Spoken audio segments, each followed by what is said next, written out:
Glória a Deus, só Ele é digno. Adoramos ao Supremo, Deus, Criador e sustentador de todas as coisas. Por isso, nós reverenciamos e louvamos a Sua santidade. E nos achegamos diante dEle para ouvir a Sua santa instrução com atenção e com submissão àquilo que Ele quer nos ensinar. O salmista, Salmo 119, ele reconhece a graça de Deus, bem como todo o poder de Deus. E ele faz a seguinte oração: sê generoso para com o teu servo, para que eu viva e observe a tua palavra. Salmo 119, verso de número 17. Sê generoso para com o teu servo, para que eu viva e observe a tua palavra. Eu quero te convidar a fazer essa oração, pedindo a Deus que derrame graça sobre a sua vida, você que é servo, que é serva dEle, que é discípula de Jesus, pedindo para que Ele fale profundamente ao seu coração, para que você viva essa palavra, observando, guardando essa palavra todos os dias da sua vida. E interceda por mim, para que eu seja fiel na exposição daquilo que Deus tem para nós nessa noite, meus irmãos. Um tempinho de oração silenciosa, então, a partir dessa mesma oração do salmista, pedindo a graça, a generosidade do Senhor sobre a nossa vida.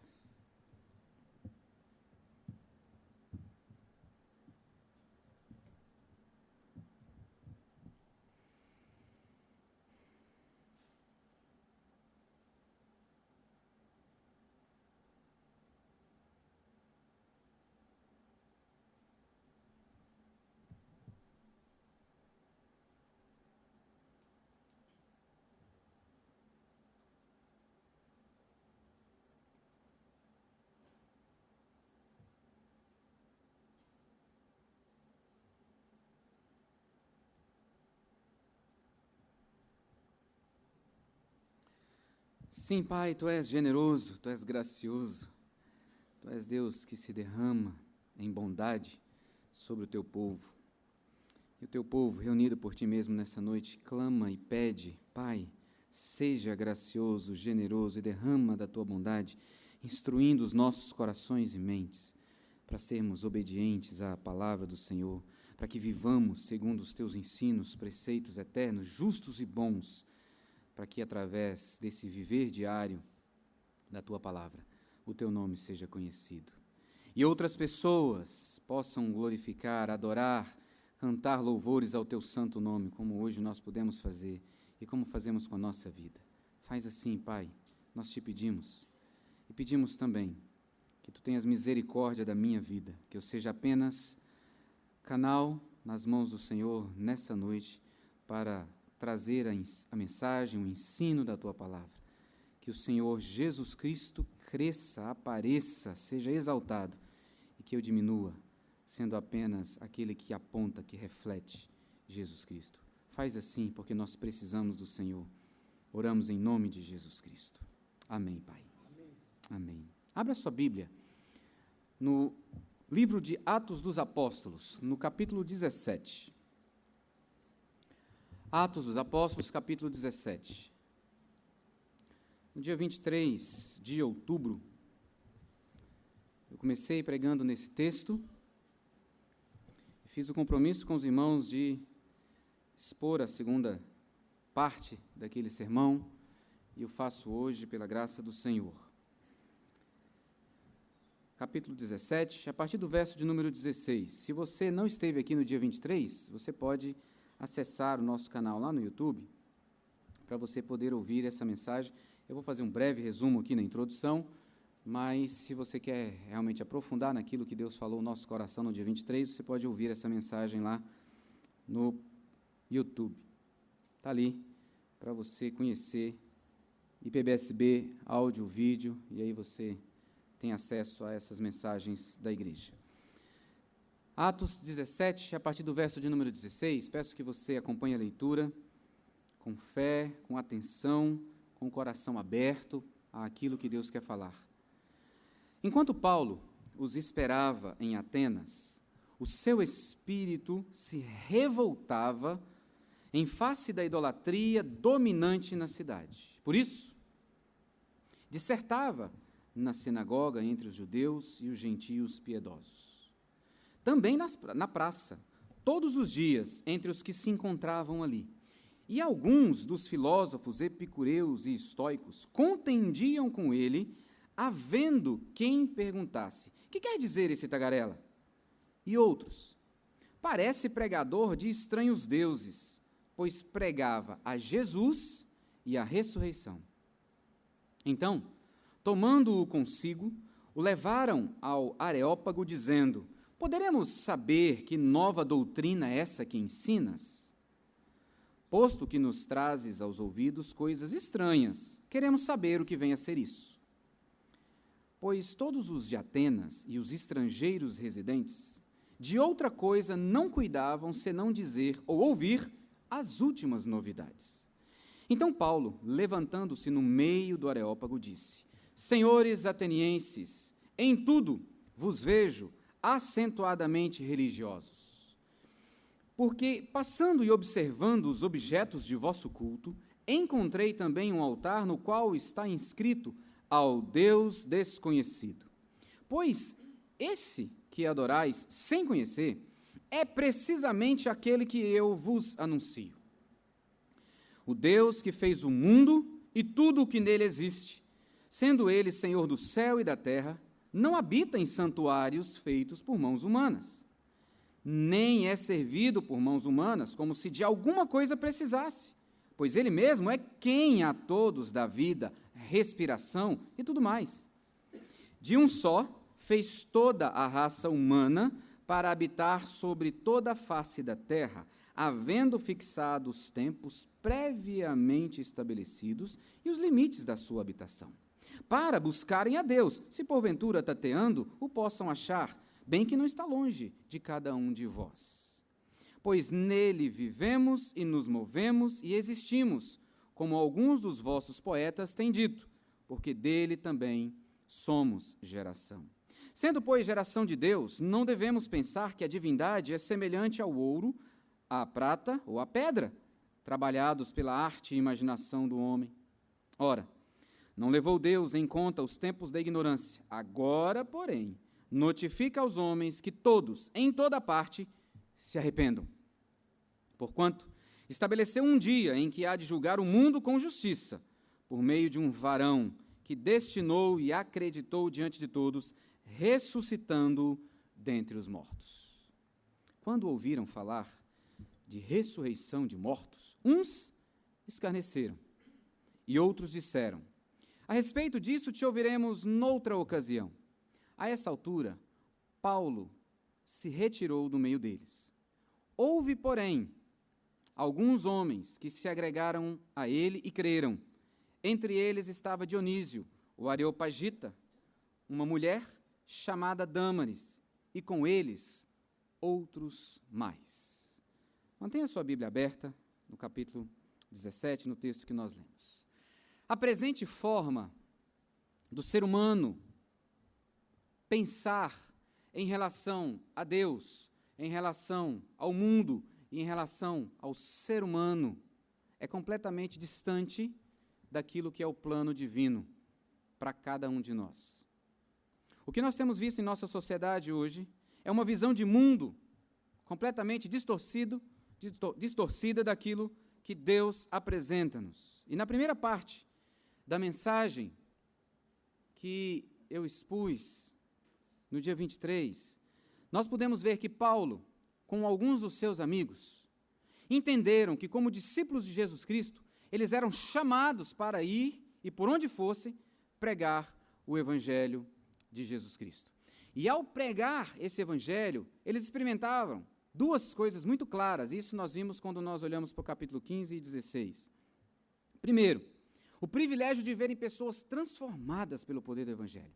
Pessoas que entregavam a vida a Jesus Cristo e que eram libertas. Pessoas que agora tinham um significado para a existência. Pessoas que eram completamente livres da escravidão do pecado. E eles puderam se jubilar com essas pessoas. Mas um outro aspecto ficou muito claro também, enquanto eles iam pregando o Evangelho. Eles eram perseguidos. aqueles que não concordavam com essa verdade que estava sendo pregada, os perseguiam, os prendiam, os açoitavam, os expulsavam da cidade. E por que isso acontecia? Porque a verdade que pregavam, o evangelho, era contra a cultura da sociedade da época. Era contra a cultura do mundo presente. E isso ficou muito claro e nós vimos que quando essa verdade é pregada, pessoas são libertas da escravidão do pecado, da condenação eterna e passam a ter vida abundante em Jesus, mas pessoas se levantam contra nós. Se levantam contra aqueles que pregam o evangelho, porque é um evangelho contra a cultura da época, e ninguém quer sair da sua zona de conforto. Meus irmãos, essa é uma verdade para mim e para você, se você é um discípulo e uma discípula de Jesus Cristo. Nós temos a responsabilidade, o privilégio de testemunhar dessa verdade, para que pessoas creiam em Jesus e recebam vida eterna, mas também para que pessoas nos persigam, para que pessoas se levantem contra nós, querendo confrontar-nos à verdade que pregamos. Vimos também que Paulo não vai para Atenas como geralmente ele ia, enviado pela igreja depois de um tempo de oração e jejum, ou através de uma visão de um varão macedônio que aparece para ele e diz: vai lá na Macedônia nos ajudar. Não. Aqui o que acontece é, por causa da perseguição, Paulo é empurrado para Atenas. Você vê isso no capítulo 17, no verso de número 13. Mas logo que os judeus de Tessalônica souberam que a palavra de Deus era anunciada por Paulo, também em Bereia, foram lá excitar e perturbar o povo. Então, os irmãos promoveram, sem detença, a partida de Paulo para os lados do mar. Porém, Silas e Timóteo continuaram ali. Então, Paulo é empurrado para Atenas. E quando ele chega em Atenas e fica por ali, verso 16, esperando Silas, Timóteo e outros voltarem ou se encontrarem com ele, o que acontece? Seu espírito se revoltava em face da idolatria dominante na cidade. Atenas era uma cidade ainda muito importante como centro cultural, intelectual e religioso, porque vocês veem no verso de número 20 e 21 que eles queriam saber das novidades que estavam nascendo ou estavam presentes na sociedade e adoravam vários deuses. Atenas é um lugar onde as pessoas têm desejo por prazer intelectual. Verso de número 21. Eles querem saber, querem ouvir e querem falar das últimas novidades. Atenas era um lugar onde Deus é apenas uma opção, porque existem vários deuses, e até um altar a um Deus desconhecido. Atenas era uma cidade onde a palavra de Deus não era a verdade, mas talvez uma dentre tantas verdades presentes ali. Meus queridos, Atenas era uma cidade onde o povo de Deus era irrelevante. O povo de Deus era visto como alguém contra a cultura e sem capacidade nenhuma de responder às necessidades presentes. E naquela oportunidade, meus irmãos, eu disse que nós parecemos muito com Atenas.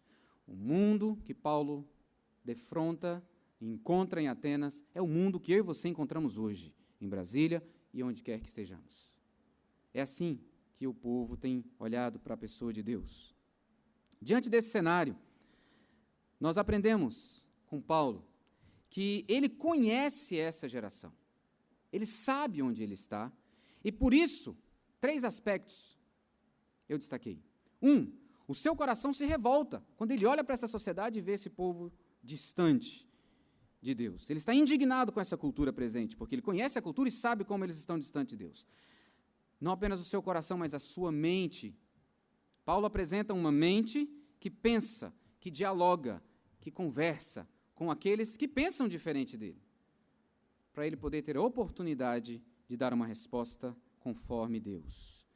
E nós vimos também que Paulo não anda para longe dessas polêmicas, ele anda em direção a essas polêmicas, ele vai na direção daqueles que são contrários à fé cristã, ele vai para apresentar a verdade. Saímos daqui com algumas perguntas na cabeça aquele dia.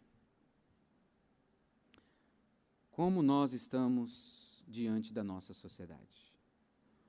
O nosso coração fica indignado nós nos entristecemos, nós choramos quando olhamos para a idolatria à nossa volta? Isso nos incomoda ou simplesmente fechamos os olhos e vivemos a nossa vida aguardando Jesus Cristo voltar? Como nós entendemos a nossa sociedade? Meus irmãos, se nós não fizermos um exercício para entender a realidade à nossa volta, seremos engolidos por essa sociedade, por essas mentiras que eles dizem que são verdades, pregadas. E a nossa verdade, a verdade que cremos, a verdade do Evangelho, vai sumindo. E a gente vai misturando a nossa verdade do Evangelho com essas verdades do mundo, e quando a gente menos esperar, seremos irrelevantes a essa sociedade. Saímos daqui pensando sobre isso. Saímos daqui incomodados por essa verdade. Hoje, eu quero olhar para um outro aspecto, junto com você, nesse texto. Se naquela oportunidade vimos que Paulo sabe quem ele é e conhece a sua geração onde ele está inserido, por isso ele tem aquela reação, hoje eu quero ver com os irmãos que Paulo, ele tem uma resposta para essa geração. Ele sabe como agir em meio à sociedade onde ele está inserido. E como é que Paulo age? E é isso que eu quero ver com vocês, meus irmãos. Porque ele, por conhecer o próprio coração, por conhecer o Evangelho de Deus, a verdade absoluta, por estar cheio do Espírito Santo, Paulo tem as respostas que o mundo ateniense precisa conhecer. E essa é a mesma verdade para mim e para você. Se nós somos discípulos de Jesus Cristo, se nós conhecemos o Evangelho de Deus, da graça do nosso Senhor, se nós temos uma vida aos pés do Senhor, se o Espírito Santo habita em nós e nos enche, então nós temos as respostas que esse mundo precisa. Agora, como Paulo, nós precisamos ter a mesma coragem, a mesma ousadia, a mesma intrepidez, motivada pela mesma revolta, a mesma indignação por ver pessoas adorando vários deuses e não ao único e verdadeiro Deus. Porque esse era o problema que Paulo tinha. Como eles estão aqui e não adoram ao único e verdadeiro Deus? Como podem adorar tantos deuses, mas não o verdadeiro? Meus queridos, isso tem que nos indignar. Como que as pessoas podem estar adorando tantos deuses e nós de braços cruzados adorando o nosso Deus e felizes com a nossa vida, mas não ficando indignados e revoltados com o que está à nossa volta? Como é que Paulo age? Primeiro eu quero que você tenha em mente o seguinte: Lucas, que é quem escreve Atos, que registra esse sermão de Paulo, ele registra apenas um esboço da mensagem de Paulo, meus irmãos. Não leia aqui achando que ele registrou tudo que Paulo falou, tá? Então, a primeira coisa que você tem que ter em mente: Lucas registra um esboço daquilo que foi o encontro de Paulo e a palavra que ele pregou aos atenienses lá no Areópago, aqueles filósofos estoicos, epicureus e outros. Diante disso, o que Paulo vai fazer? Ele vai apresentar a visão cristã de mundo, do ser humano, do relacionamento com Deus. Se você quiser uma palavra dos nossos dias, o que Paulo vai apresentar é uma cosmovisão cristã. O nosso relacionamento com Deus, o nosso relacionamento com o mundo, o nosso relacionamento uns com os outros. E é isso que Paulo vai fazer. E como que ele faz isso? Embora Paulo esteja indignado, você vai perceber que ele não demonstra essa indignação. Ele não chega batendo, jogando na cara, vocês são idólatras, vocês têm que abandonar. Não, ele não faz isso. Pelo contrário, ele cria uma ponte para comunicar esse evangelho. E ele faz dizendo o quê? Um elogio. Olha, percebi, verso de número 22, senhores atenienses, em tudo vos vejo acentuadamente religiosos. Ele chama atenção para algo positivo, entre aspas, na vida daqueles homens. Vocês são religiosos, vocês buscam entender Deus, vocês buscam adorar a Deus. Isso é um ponto positivo. E quando ele fala isso, ele ganha a simpatia e a atenção dos seus ouvintes, que conheciam vários deuses, mas que precisavam conhecer o verdadeiro Deus.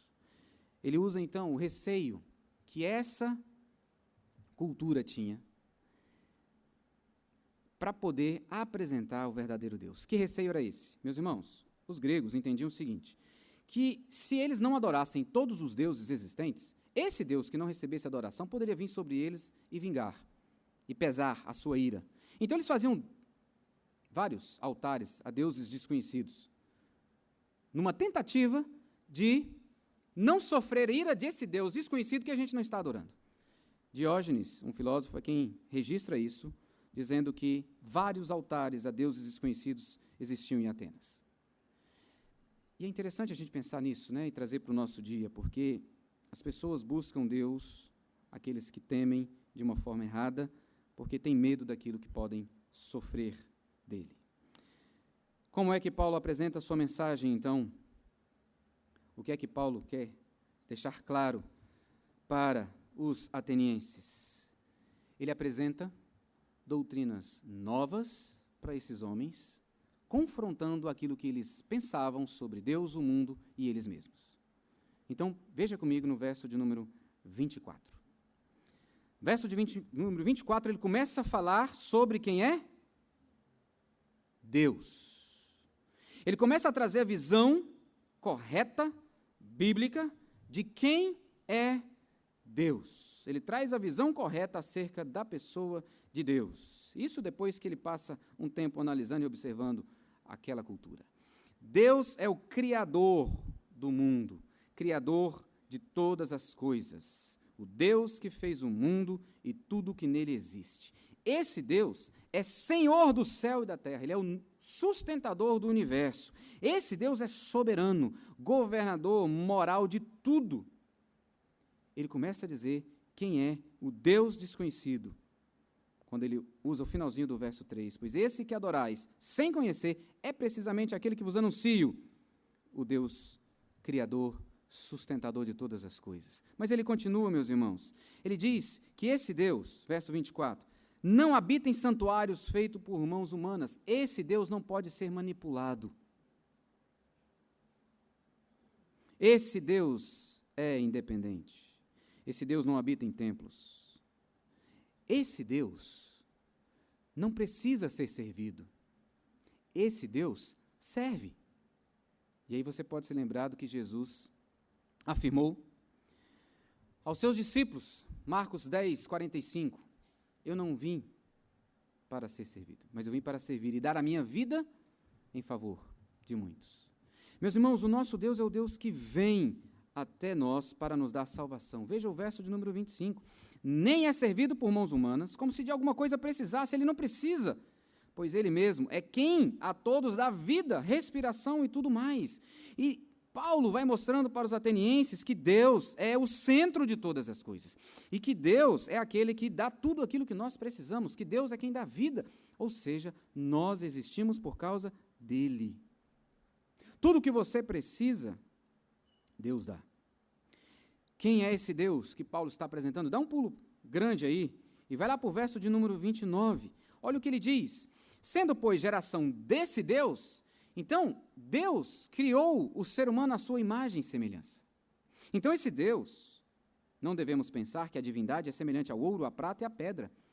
Esse Deus é uma pessoa. Esse Deus é pessoal. E olha como que essas verdades vão entrando na mente daqueles atenienses que pensavam completamente diferente disso.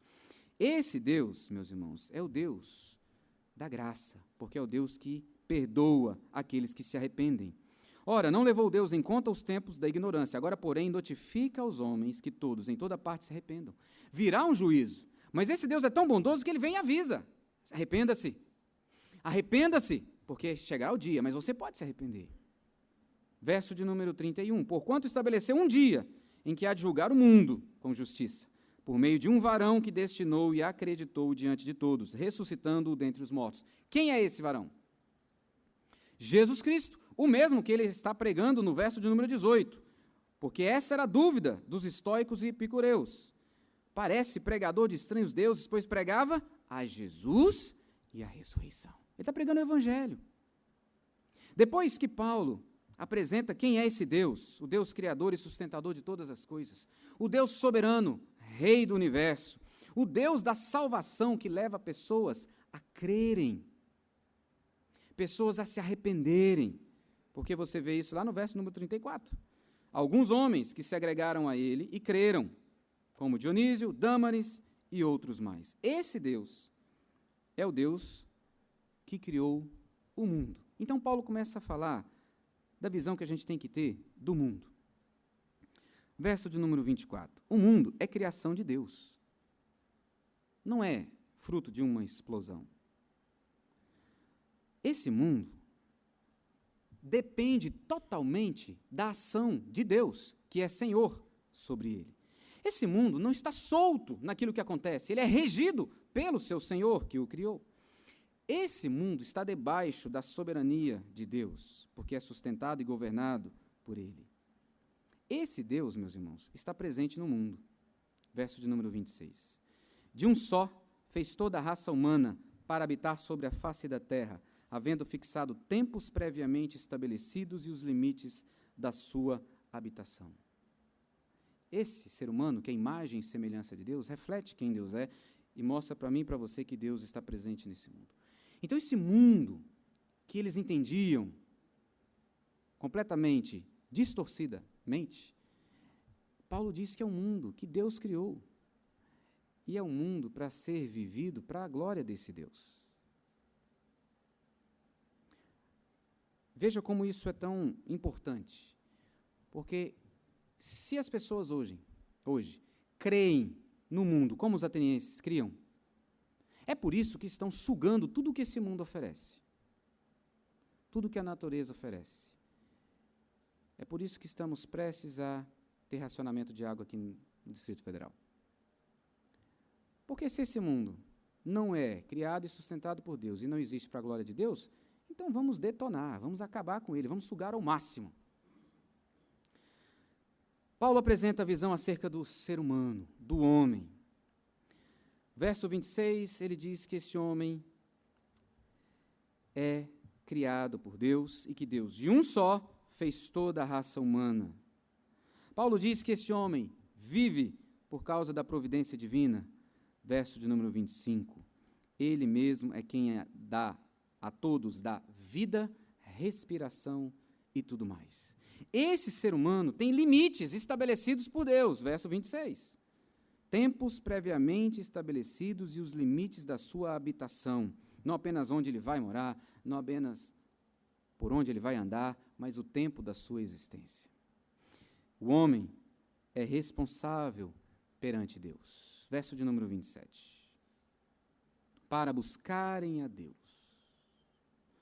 A vida só tem sentido no relacionamento com Deus, eu preciso buscar a Deus. Agora, Paulo é muito claro, como se vocês pudessem encontrá-lo. Não, vocês não podem encontrá-lo, é Ele que se revela a vocês. E Ele está perto de vocês. É por isso que lá embaixo ele vai dizer que vocês têm que se arrepender. Vocês precisam se arrepender. O ser humano, meus irmãos, é dependente, totalmente dependente de Deus para viver, para mover, para existir. Verso de número 28. Pois nele vivemos, nos movemos e existimos. E é interessante que Paulo cita poetas da época para continuar naquela ponte e pegando algo que eles defendiam e criam para mostrar ou aplicar verdadeiramente a partir do Evangelho. Ele está citando Áratos, quando escreve Fenômenos. Ele mostra que conhecia, e não só aqui, ele vai escrever aos Coríntios e também a Tito, e ele cita outros poetas. Paulo diz que todo ser humano é criado por Deus, é geração de Deus. E isso aqui, meus irmãos, tem um impacto imenso na minha vida e deve ter na sua também. Porque eu devo olhar para o outro como imagem e semelhança de Deus, cujo reflexo da glória de Deus está maculado por causa do pecado, mas que tem que ser restaurado pelo Evangelho. E aí eu e você vamos pregar o Evangelho para essa pessoa, para que essa imagem de Deus seja restaurada e Deus seja glorificado. E essa é a visão de Paulo, e ele diz, olha, vocês são imagem e semelhança desse Deus. No verso 29, geração de Deus, não devemos pensar que a divindade é semelhante ao ouro, à prata ou à pedra, trabalhados pela arte e imaginação do homem. O que Paulo está dizendo? Ele está dizendo aqui, olha, o homem, o ser humano, não consegue imaginar e descrever quem Deus é através de um artifício, através de uma estátua. Não. Deus está muito além de vocês, mas é um Deus que chama você ao arrependimento dos seus pecados. Então, ele está dizendo que o homem é pecador, precisa se arrepender para ter vida. Vida verdadeira. É assim que Paulo apresenta a visão cristã de Deus, do ser humano e do mundo o qual nós habitamos. Esse Jesus Cristo que ele pregou, no verso 18, e diz que continua anunciando, esse varão que Deus destinou, ressuscitando, é aquele que pode dar vida, porque ele morreu e ressuscitou assumindo o lugar de pecadores. Meus irmãos, Paulo prega Jesus Cristo e a ressurreição. Aquilo que ele é confrontado no verso 18, parece pregador de estranhos deuses, pois pregava Jesus e a ressurreição, é o que ele continua fazendo quando é levado para o Areópago. Apenas mudou a mensagem no que diz respeito à adaptação para que eles entendessem, fazendo a ponte. Mas o que ele está pregando é Jesus Cristo, ressurreição, salvação. Então, qual a resposta que eu e você temos para a nossa geração? Para a sociedade à nossa volta? Nós precisamos conhecer a cultura à nossa volta. Nós precisamos dialogar, ouvir e dar a resposta conforme o Evangelho nos apresenta. A única verdade, a verdade absoluta, a palavra de Deus. Se você está lendo a Bíblia conforme o nosso plano de leitura anual, você está lendo, ou deveria ter lido hoje, capítulos 17, 18 e 19 de João. E você vai ver, se você leu, já viu, se não, eu quero te incentivar a ler. Jesus falando sobre a verdade, você vê como que Pilatos pensa sobre a verdade. Porque Pilatos fala, mas o que é a verdade? Já mostrando que para ele também era algo relativo. Mas nós temos essa verdade, a verdade absoluta, que é Jesus Cristo, que é o nosso Senhor Jesus Cristo. Somente após explicar as deficiências das tentativas de uma adoração fútil, Paulo volta sua mensagem para o assunto principal. Jesus Cristo ressurreto para dar salvação a todo aquele que nele crê. Paulo ensina para mim e para você a fazermos uma avaliação respeitosa do que está acontecendo na cultura, até porque as pessoas da nossa cultura são imagem e semelhança de Deus. São expressão da criação de Deus. A graça comum está presente. Mas, por serem caídos, não refletem a glória de Deus, precisam ser restaurados. Paulo nos ensina, meus irmãos, uma análise cuidadosa da realidade presente, para respondermos as perguntas que estão sendo feitas, não aquelas que nós inventamos. Então, Paulo aponta as coisas boas da cultura, mas mostra as erradas e diz por onde se deve ir. Paulo nos ensina a responder de forma bem pensada a partir do Evangelho, da palavra de Deus. É errado procurar encontrar o Criador de tudo em templos construídos por homens, ou nas coisas inanimadas, ou nos animais, na criatura. É errado tentar dar presentes àquele que te dá a vida. É errado pensar que o que dá a vida às pessoas seja algo sem vida, moldado por mãos humanas. Não. Paulo vai mostrando tudo isso. Assim ele aponta para o Evangelho de Deus. Os atenienses não precisam das últimas novidades, eles não precisam de conhecimento, eles precisam de arrependimento. E é o que a nossa cultura hoje precisa. Não é de mais conhecimento, meus irmãos. Eles precisam de arrependimento quando forem confrontados pela verdade do Evangelho. Quem deve fazer isso? Eu e você, meu irmão, minha irmã. É nossa responsabilidade como igreja, corpo de Cristo, mas é a nossa responsabilidade individualmente. Eu, você, Gabriel. Nós temos essa responsabilidade. E aí eu preciso perguntar, como é que está o seu coração diante dessa realidade do nosso mundo? Ficamos indignados, choramos, sofremos ou simplesmente deixamos a coisa acontecer? Tem que começar por aí. E talvez a primeira oração minha e sua, Senhor, põe lágrimas nos meus olhos pelos perdidos. Senhor, coloca indignação no meu coração por aqueles que não glorificam o teu nome. Senhor, me incomoda quando eu vir alguém que não adora o Senhor, que não obedece aos teus preceitos. Talvez essa seja a primeira oração para mim e para você. Como Paulo, nós temos que apresentar o Evangelho. Provavelmente, quando você apresentar o Evangelho, você vai encontrar 3 tipos de pessoas. Você vai encontrar aqueles que são curiosos e que depois zombam daquilo que você falou. Verso de número 32. Quando ouviram falar da ressurreição de mortos, uns escarneceram. Você vai encontrar gente assim, que quando você falar do Evangelho, vai zombar de você. Mas você vai se deparar com outros, verso 32, que vão ouvir, vão ser simpáticos. A esse respeito, te ouviremos noutra ocasião. Mas não vão tomar nenhuma decisão. Ah, queridos, gloriosamente e por graça divina, você vai se deparar com gente como Dionísio, como Dâmaris e outros mais, que creram e entregaram a vida a Jesus Cristo. Agora, isso é com Deus. Paulo já saiu, retirou do meio deles. Houve, porém, alguns homens que se agregaram a ele e creram. É Deus que faz a obra. A minha e a sua responsabilidade é anunciar. É confrontar a verdade do mundo com a verdade do Evangelho. E o resto é com Deus. Assim como em Atenas, as pessoas hoje estão cheias de ideias erradas acerca do mundo, do ser humano e de Deus. E cada vez mais cedo, isso está sendo implantado nas nossas crianças. Pais, atenção. Atenção. Prestem muita atenção naquilo que está sendo ensinado aos seus filhos nas escolas. Seja curioso. Veja o que eles estão lendo, os livrinhos didáticos. Veja o que está sendo ensinado.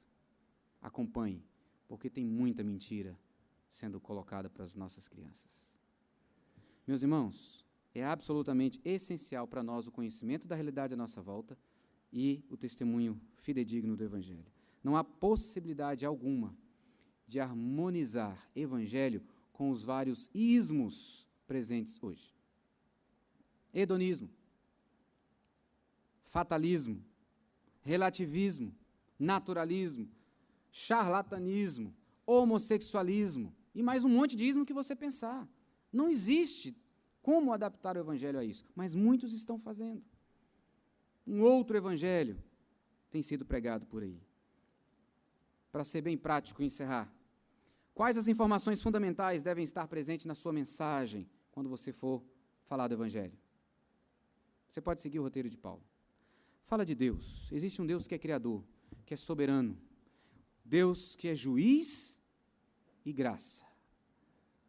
Deus que criou todas as coisas, controla todas as coisas, que criou o ser humano para um relacionamento com Ele, mas que por causa do ser humano ter escolhido viver por suas próprias leis, seguindo o seu próprio caminho, ele está rompido em rebelião contra Deus. E por causa disso, por causa do pecado desse ser humano, Deus não o aceita.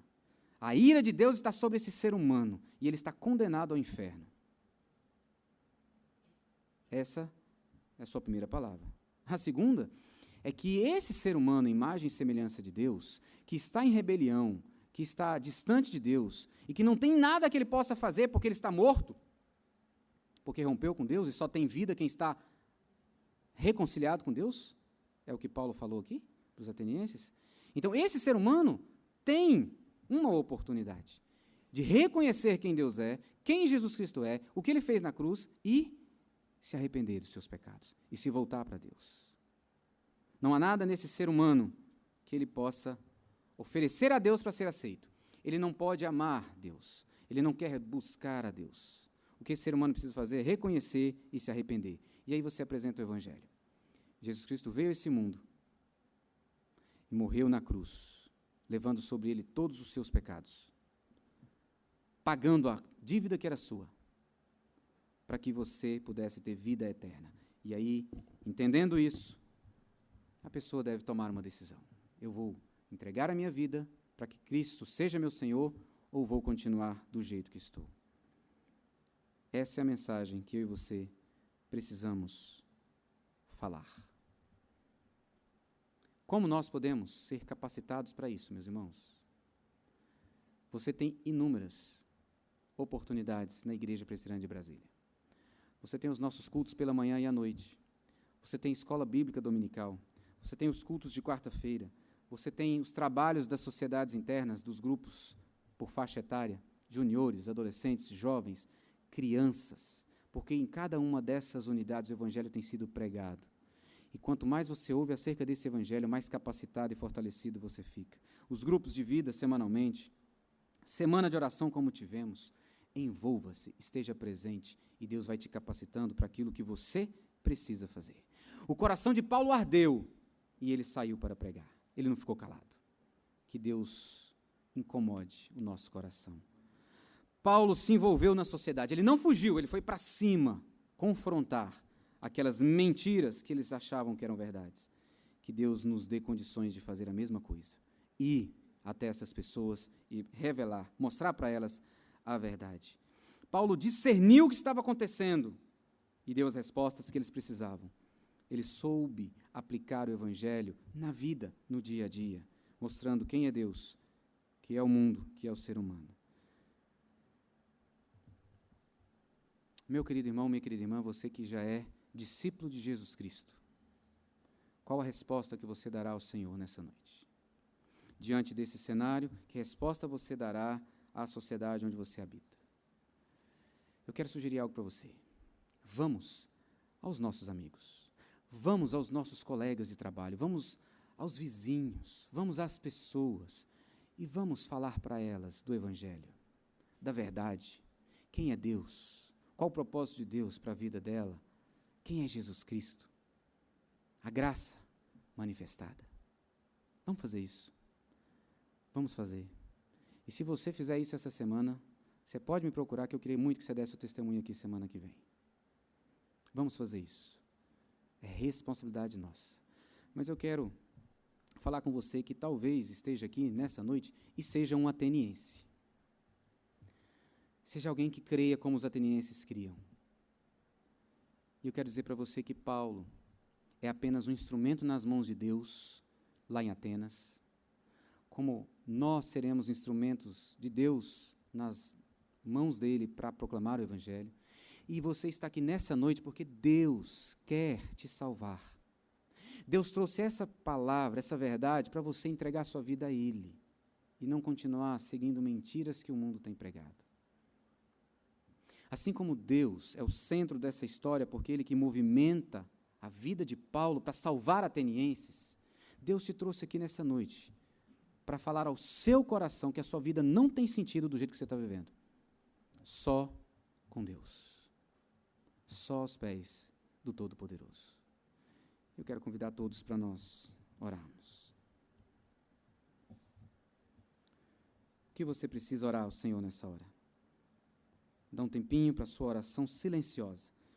Que decisão você toma diante da palavra do Senhor? Que ações práticas específicas você conscientemente tomará a partir daqui?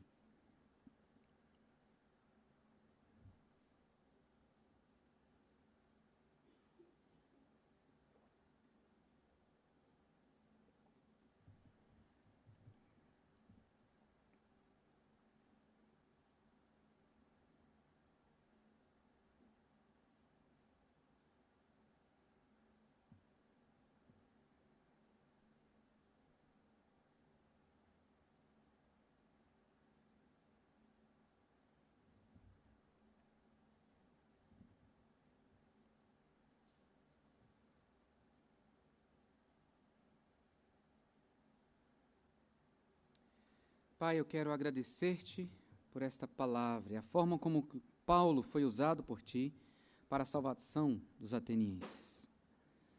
Quero te agradecer porque essa palavra chegou a mim um dia e me redimiu. Quero te agradecer porque essa palavra chegou aos meus irmãos e irmãs aqui nessa noite e também os redimiu. Quero te agradecer, Pai, porque é o Senhor que vem até nós. É o Senhor que decidiu nos redimir para vivermos a vida que o Senhor preparou para nós. Obrigado porque o Senhor providenciou a solução para o problema da morte. Jesus Cristo morreu e ressuscitou. Logo, todos nós que cremos, ressuscitaremos com Ele. E não morreremos eternamente. Pelo contrário, já vivemos eternamente. Quero te agradecer, Pai, porque Jesus assumiu o nosso lugar na cruz, levou sobre si os nossos pecados, e exatamente porque ressuscitou, o Senhor aceitou o sacrifício dele, e nós temos vida abundante. Obrigado, porque quando nos arrependemos, nos achegamos ao Senhor, confessando os nossos pecados, nós recebemos perdão. Obrigado, porque o Senhor chama pecadores ao arrependimento. E como nos chamou um dia, chama nessa noite aqueles que ainda não entregaram a vida a Jesus. Seja dia de salvação nessa noite, Pai. E que seja experiência nossa durante essa semana, ao anunciar o Evangelho. Virmos pessoas recebendo Jesus Cristo, através da proclamação do Evangelho. Pai amado, obrigado. Espírito Santo, capacita-nos. Jesus Cristo, seja a palavra nos nossos lábios. Nós oramos em nome de Jesus. Amém.